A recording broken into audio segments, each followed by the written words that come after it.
waye kai kada an ci kai sai kwata koma wuta ka gane sunana Jagwado sunansa Eze sunansa Tula boy amsa ta me kuke yi a nan ina ruwanka za mu gaya ma kurkuku ce gidan ka zo na zo gidan kowa da kowa waye kai da ran gaya ma ina ruwanka ma da abin da muke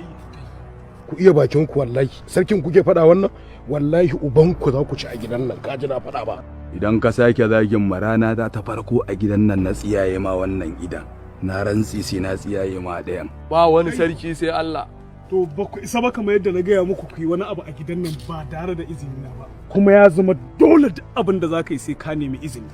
baka isa ba baka isa ba baka isa kai wani abu a gidan nan ba ubana ne kamar kai ya kai gwagwarmayar da ne wallahi ƙarya kake kai tsararo ka ce za ka yi kamar ya baka isa ka yi shi kai karkon da ne ba kai ban da bin doka a gidan nan da wani dan haramun din da ya isa ya ringa gaya sarkin gida wannan kwaza-kwazan ba mu bi ta kansa ba kai ka san ni tun a gareji manafinci ne da san zuciya ya sa